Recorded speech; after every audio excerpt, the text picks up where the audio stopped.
McCoy. And this past week, President Donald Trump also met with executives from Ford, General Motors, Fiat Chrysler. He pushed the three to increase production in the United States and boost American employment. And he didn't stop there. He signed executive orders to begin construction on the wall along the U.S.-Mexico border and strip federal funding from so-called sanctuary cities. Lots to talk about this morning, and it's already happening within the first week of him being in office. Here to weigh in, former Ohio Senator, political commentator Capri Cafaro. Thank you for joining me this morning. Absolutely. Thanks for having me. Morning. Yes, and it's good to have someone, you've been there, you've done that, you know the nitty-gritty of how these things are organized, and so I wanted to talk to you. Want to start, though, with the topic of Lordstown. Yes. And the employment situation here. We'll get to immigration in a moment, but, what's happening there, a lot of workers, they're facing unemployment. They don't know if the third shift is coming back. Right. And I did talk to some of them. Some of them were part of your constituency when you were in office. And I was just wondering what you thought about the leaders meeting with Trump. Do you think that that's something that's really going to make anything happen, especially for the workers here at our home? It's interesting because when the announcement came out about the third shift back in November, it was the day after the election, I actually reached out to the local leadership at the United Auto Workers and actually sent some emails to the Commerce Secretary designee at the time, Wilbur Ross, to alert them to the issue. I think that the challenge becomes, one of the issues, there are two issues at play here. One being the fact that people are going towards, SUVs and those kind of vehicles and away from the more compact, fuel-efficient vehicles because of gas prices, being more competitive these days. And so, on one hand, people are saying that, maybe it won't come back because the demand isn't there. On the flip side, I really think that President Trump needs to think very, very seriously about what he's going to do with the hatchback model that is being made in Mexico and is being imported here to the United States. So maybe, his conversations with the leaders of the big three automakers, as well as his, proposal to place tariffs on imports might actually help that. But I think that there's going to need to be more than just that to help the third shift. Oh, definitely. I think the UAW president from one of the unions, Bob Morales, he mentioned that that's not going to sustain an entire shift, but it could help.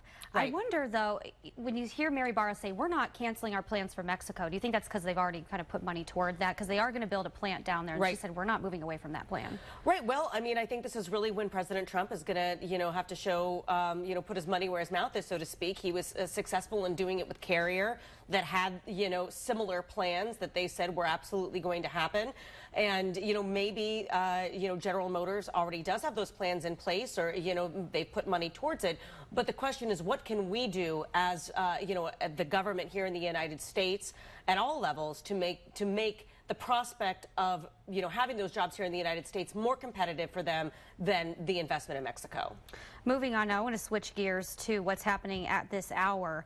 We saw the aftermath of Trump's immigration executive order take shape, and we have the latest video that came into our newsroom overnight. Hopefully we can run that, and just show, there was a lot of unrest, confusion, concerns. First of all, I want to know, what's your take on this issue as a whole if you zoom out? Right. Well, it's pretty complex, and I think that is the thing. What has happened here is that President Trump, I think, had a desire to fulfill a campaign promise, and he's been doing a ton of executive orders with sort of varying degrees of force. So, with the Affordable Care Act, for example, in that executive order, it's more of an intention document. What happened here with, this travel ban is that in my view, while I understand that, we need to update the visa program for 21st century, geopolitical complexities, that people are afraid and all of those things, and those things are warranted and valid.